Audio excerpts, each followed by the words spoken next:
It was a call from Sasaki, a junior who worked with me at my previous company. "What's wrong, Sasaki?"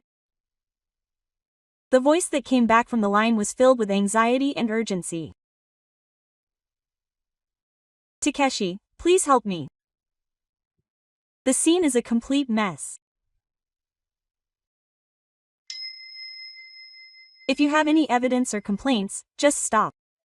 You're fired, you're fired. That's the right thing to do as a person in charge. My name is Togo Takeshi. After graduating from junior high school, I started working instead of going on to college. It was family circumstances, you know. My mother became ill and couldn't work, and my father had left years ago. If I didn't earn money, the family wouldn't be able to function. This is no time to be talking about high school. On the way home from the graduation ceremony, I muttered to myself as I glanced at my classmates in their uniforms, happily talking about their future career paths and dreams. Looking for a place to work right away, I jumped at the chance to join a local civil engineering and construction company. I saw a sign at the office counter that said, "No experience required," so I called them on the spot and went for an interview. My resume was almost completely blank, and to be honest, I had no confidence at all. Are you motivated despite your thin build? The person who interviewed me was the site owner at the time, Mr. Ando. He was in his mid-50s, with a sturdy, tanned face. He looked like a veteran on the site. "Yes. I'm fine with heavy lifting. I can learn the job quickly, so please do." I couldn't help but smile wryly at my own awkward politeness, but Mr. Ando stared at me for a while and then snorted. "Everyone is a beginner at first. If you can promise not to run away, come tomorrow. The rest is up to you to learn on site." I couldn't tell you how grateful I was for those words. I bowed my head repeatedly and said, "Thank you. I'll do my best." Quote. After that, Mr. Endo taught me everything I needed to know on site, even though I had no qualifications and didn't even know the names of the tools. For the time being, wear safety shoes and a helmet today. I'll start by teaching you the names of the tools and how to use them. From morning to night, I carried materials, cleaned the site, surveyed, laid concrete, brought in rebar, and installed the single framework. Everything was new to me, and for the first week I was so sore that I couldn't even do a root canal. Every day I would groan in my bed, my shoulders, my back, and even my fingers aching. But I kept going. I would write down the names of the tools and review how to use them over and over again, and at night I would watch videos on my smartphone to ingrain the basics in my head. There were many days when I would arrive at the site early in the morning and finish cleaning up before leaving. The fact that Ando-san and my seniors were watching me like that was the biggest relief of all. "Oi Takeshi. Your movements are a little better today. You're a quick learner. You remember what I said yesterday, don't you?" When he said that to me, my courage burned deep inside me. I felt acknowledged. Just that alone made me feel like the pain in my body disappeared. One day after work, Ando-san offered me money for a trip. "You must be tired. Here, drink this, thank you." Quote. The warmth of the cost seeped into my hands. I wrapped it in both hands and bowed slightly. "It's been a while since someone like you came to the site." I thought the key was whether I could hold out for the first month, but I've done well so far. I still remember how the air was dark that night. I'm going to hold out in this place. That was the moment I made up my mind. And 5 years later, I'm in charge of the site as the site manager. Takeshi-san, today's meeting is about this part of the drawing. Oh, that part has changed. I'll take care of it, so please move on with the other work. Even when I'm busy, I always keep an eye on the entire site and move faster than anyone else. That's how I feel. The safety of the site and the progress of the project all depend on my judgment. That's why I pay attention to the details and try to deal with things calmly no matter what happens. Of course, Mr. Ando was my role model. He was promoted to section manager and continued to watch over me. Takeshi, I can rest assured that I can leave it to you. He said that and entrusted me with a large amount of work on site, and he was always there to consult with me if something happened. We had our differences of opinion, but we both shared the same attitude of putting the site first, and every day was rewarding. Mr. Ando had been working at the same site since I joined the company, and had been with me behind the scenes. He was trusted by the craftsmen and was like a father to me, but due to company policy, Mr. Ando was transferred to the management department at the head office. Apparently, they wanted him to oversee the training of young employees and safety management as a whole, in recognition of his many years of experience on site. You'll be fine. Do your best. It was his last day before the transfer. He said this and patted me on the back, but all I could do was bow my head in silence. If I put it into words, I would have cried. And the person who came in his place was Section Chief Kuchi. Although he had experience on site, it seemed he had only been doing desk work recently, and I felt that he was out of touch with the on-site environment. Hey, and do the procedures here exactly as I instructed. But the situation on site makes that order a bit too much. Are you going to talk back to what I'm saying? He's an unusual section chief who gives orders based on empty theories without looking at the situation. Increase work efficiency. Reduce materials. Cut down on personnel. All he talks about is numbers and pressure. He completely ignored the site conditions, the weather, and the condition of the craftsmen. He seemed completely uninterested in how we were balancing safety and meeting deadlines. And that's not all. When his instructions backfired, he pretended to have nothing to do with it and pushed all the responsibility onto me. Even so, I endured it. As the site manager, I made sure not to show any anger or anxiety on my face in front of the craftsmen.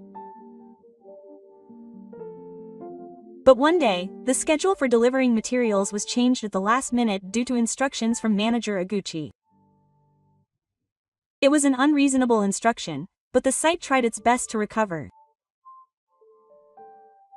But in the end, the delivery date was delayed. Manager Aguchi said it as if he had been waiting for it. But he made a mistake in the arrangements and the delivery was delayed. The responsibility is clear. He reported it to his superiors. As a result, the delivery date was not met. Even though it was manager Aguchi's instructions, I was the one managing the site. I bit my lip and bowed my head. But I was frustrated. It was too unreasonable. Before I knew it, my mind and body were gradually worn out. The single thread that had been stretching itself so tightly within me as I held on was reaching its limit. It felt like it would snap with a thud if even the slightest amount of pressure was applied, but finally, a decisive incident occurred. The Emperor's mistake had caused trouble with a subcontractor. In fact, I had repeatedly suggested that the plan be revised. But I had no choice but to be told off by manager Aguchi. The trouble with the subcontractor is your fault. No, I've said it many times. It should be revised. But if the manager has evidence or a complaint, then stop. He'll fire you. That's the punishment that comes naturally to the person in charge. The moment I heard those words, something inside me snapped. I've reached my limit. I can't take it anymore. That's how I felt. Of course, I was frustrated. It felt like all the hard work I had put in and the trust of my colleagues were being undone. But I knew that if I resisted, I would be pushed even further into a corner. Okay. That's enough. I'm quitting. The weeks that followed felt like I was living in a dream. Every day I would go to the office just to hand over my responsibilities, and I would just do my job. My heart was empty, and I was just waiting for time to pass. My colleagues and subordinates would never leave me like that. The site wouldn't run without you. What am I going to do now that you're gone? Every word they said to me sank deep into my heart, but I felt a deep sense of helplessness, and the feeling of a gaping hole in the depths of my chest never went away. Still, I couldn't just stand there.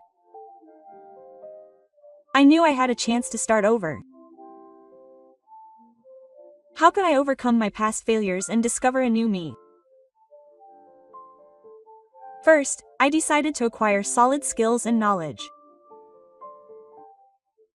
I decided to take a new step towards the future by taking on the qualification exam. I would step up from a second-class construction management technician to a first-class construction plan planning, thorough safety management, abandonment quality control. There was a mountain of things to learn. Even with my extensive experience on site, the workload was still tough. There were days when I felt like giving up, but I didn't give up. Little by little, I absorbed everything one by one. I would open my textbook late into the night, rack my brain over the same problems over and over again, asking my seniors and friends for advice on the parts one didn't understand, and solving the problems over and over again. Little by little, the accumulation of that effort gave me confidence. And a year later, that effort finally paid off. Yes, I passed. I felt like I could finally see the light at the end of the long tunnel. I contacted my former manager, Mr. Ando, who had been so kind to me, for the first time in a long time. I passed the first-class construction management exam. Seriously, you're amazing. To have made it that far with just a junior high school diploma. I was worried when I heard you quit, but you're amazing. I needn't have worried. Even over the phone, I could tell Mr. Ando was smiling happily. His voice, which sounded as if it were my own, touched me deeply. Maybe all those frustrating days and times when I felt helpless were all for this one moment. I finally felt like I could be a little proud of myself. Before long, my story began to spread throughout the industry. I had worked my way up from a junior high school diploma to pass the first-class construction management exam on my first try. My on-site response skills were also outstanding. When I heard from my junior that such rumors were going around, I honestly thought, why me? But I was somehow tickled and extremely happy that such an unexpected evaluation was coming from someone like me who had been forced to resign. And the rumors spread, and before I knew it, I was receiving calls from major general contractors and famous construction companies wanting to scout me. The effects of this had spread to unexpected places. Apparently, the site where I used to work was also noisy with calls and inquiries directed at me. My junior told me in secret. The section chief was really irritated. He asked me what kind of job I was using. He pounded his desk in frustration. There's no way he had any bones. I couldn't help but laugh. It wasn't my title or my bones that saved me. It was the hard work I had put in. That's all. When I got the call from that construction company asking about Togo-san, my face turned red and I was stubbornly believing. T Construction is a well-known company in the industry that hires people. In fact, I had decided to take a job at T Construction. Would you like to talk to me sometime? Your experience and reputation have been a topic of conversation in the car, and I never imagined that I would be approached by such a company. When I received the call on my smartphone, I wondered for a moment if there had been some mistake. We judge people based on their abilities, not their titles or academic backgrounds. What we need now is someone who can really get things done on site. A few days after receiving that call, I went to the construction company's headquarters. When I was accepted for the interview, the person in charge greeted me with a warm smile. Mr. Togo, I've heard what you've said. We'd like to use your experience on site, qualifications, and reputation to help us. The interview went smoothly, and we discussed the specific job content, benefits, and future career. I was honestly a little confused by the generous compensation and warm words I received, but I couldn't let this opportunity slip away. That feeling grew stronger. A few days later, I received official notification of my employment. While I was busy with the procedures and preparing the documents, I was filled with anticipation and nervousness for the new start. And then my first day of work arrived. Here I would prove my ability once again. With such determination in my heart, I nervously stepped into the company. The morning construction site of the Hansha building had a calm atmosphere amidst the rush before training. The moment I passed by the reception desk, someone came walking towards me from the back of the lobby. I couldn't help but stop in my tracks when I saw her. Huh, Togo-kun? Huh, Kane? It's Kaneda Miyu, right? She was wearing a white blouse and a cicada. Her hair was shoulder length and she had a calm air about her, but her impression hadn't changed since middle school. The girl I secretly admired in middle school, the beautiful honor student, was right in front of me. I was surprised to meet her here. No, that was my line. Oh, and by the way, Kaneda-san, are you an employee here? Yes. She's in the technical management department. It's been 5 years since I joined the company. I see. That's amazing. She's always been an honor student. Kaneda-san looked embarrassed. Seeing her smile made me feel relieved deep in my chest. Nostalgic feelings come flooding back. Who would have thought we'd meet again here? The person I couldn't even talk to in middle school is now several miles away. What's more, his aura seems softer and he looks much more handsome than before. Could it be that Togo-kun has been assigned to the management department from today? Huh? Oh, yeah, I think so. I haven't heard where he's been assigned yet. Then I'll be with him. I act as a kind of bridge between the site and the design department, but I'm also in charge of supporting people who have just been assigned. He smiled softly and continued speaking. I'll be taking care of you from now on, Takeshi-kun. My heart skipped a beat when he suddenly called my name. Back then, he had never called me by my name once. Who would have thought that the day would come when I would be working side by side with him at a new workplace? I felt a mixture of confusion and a little bit of anticipation quietly filling my heart. 6 months had passed since then. As the assistant site manager, I was entrusted with the role of supporting the smooth progress of multiple sites. The experience and judgment I gained on site were highly regarded, and people gradually began to remember my name in the car. It wasn't just that I had a junior high school diploma and a first-class license, and that I was rumored to be good at the site. I was now producing results at my current workplace. That made me happier than anything. And behind all of this growth was always Kanita-san. When I was lost at work, she would subtly support me. "Don't worry, Takeshi-kun, you can do it." How many times have those casual words saved me? She had watched me from afar in junior high school, but now she was right there supporting me. That fact had become my greatest support. I was living a fulfilling life, but one day during lunch break, my smartphone vibrated. A familiar name appeared on the screen. It was Sasaki, a junior who had worked with me at my previous company. "Sasa, what's wrong?" The voice that came back on the phone was anxious and urgent. "Takeshi-san, please help me." The site was in chaos. The moment I heard that voice, something stirred deep inside me. A place that I couldn't forget even if I wanted to. The faces of the people who had helped me and the juniors I had taken care of came to mind.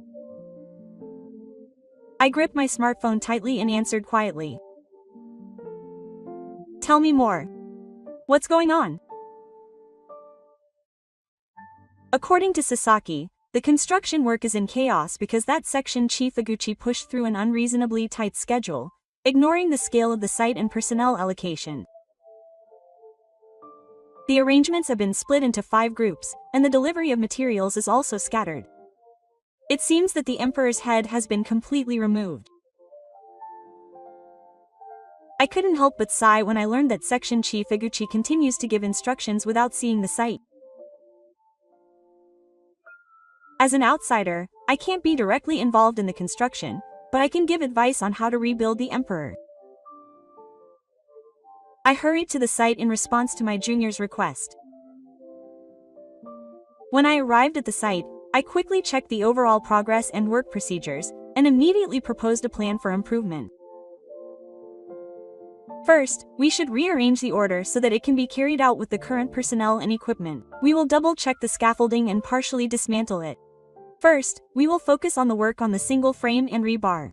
Then, let's split the concrete pouring process into 2 parts.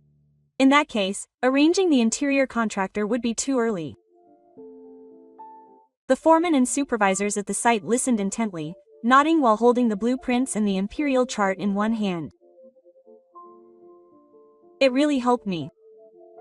Once things were organized to this extent, I finally saw the light. As expected of Takeshi-san, he's truly a savior. No, savior is an exaggeration. All I can do is find a procedure that will keep the site running. But that's the most important thing. I felt the heavy atmosphere that had been blowing around the site begin to ease up a little. And then, a few weeks later, unexpected news arrived. To Construction, the company I work for, had decided to absorb the construction division of the old company in a business transfer. With the merger, personnel and operations were reorganized, and the site was gradually placed under the control of the construction company. Just then, confusion broke out at the site again. The cause was none other than Manager Iguchi. Manager Iguchi had been blaming the site manager for the delay in delivering materials and had been scattering them around since morning. There's no way the site will run with this kind of arrangement. How many times do I have to tell? But this time, the people on the site wouldn't keep quiet either. They presented the delivery records and email exchanges with the materials supplier, and formally protested with a convincing explanation that Manager Iguchi's ordering instructions had been delayed in the first place. Upon receiving this, our HR compliance department took action, and an internal hearing was conducted. A few days later, Iguchi received a notice from the HR department. Manager Iguchi, in light of your past management responsibilities, we will be terminating your contract at the end of this month. What do you mean by management responsibilities? It's just that no one on the site is doing anything. Well, whatever. There are other interpretations of why I'm needed. With that, he left the company without looking back. He didn't send a single farewell email, but no one seemed to mind. If anything, the atmosphere on the site felt somehow lighter. A while later, I happened to overhear a story from a local person who works at another company in the same industry. He said, "Oh, apparently he recently applied for a job with us, but he only talked badly about his previous company during the interview and left a terrible impression." Another person involved in the site also came to a meeting for a subordinate the other day. He had become much smaller than before. I heard a similar story, saying that he didn't talk to anyone and left immediately after the meeting. Manager Iguchi had a pride that was higher than anyone else's. Apparently he somehow managed to get a job, but things weren't going well there either. Even so, he apparently hasn't given in and is still as strong-willed as ever. The previous company just had no eye for talent. An organization that can't make the most of my abilities has no future. When I heard that he was going around spouting such lines, I felt indescribable emotions. I couldn't even feel any hatred. I just felt pitiful. And then, I was recognized for my understanding of the company's site structure and the nature of work more than anyone else, and was appointed as the construction manager of the old company. I felt a sense of responsibility. The chaos at the new site was beyond my imagination, and every day was a constant struggle, but Kaneda-san was always by my side.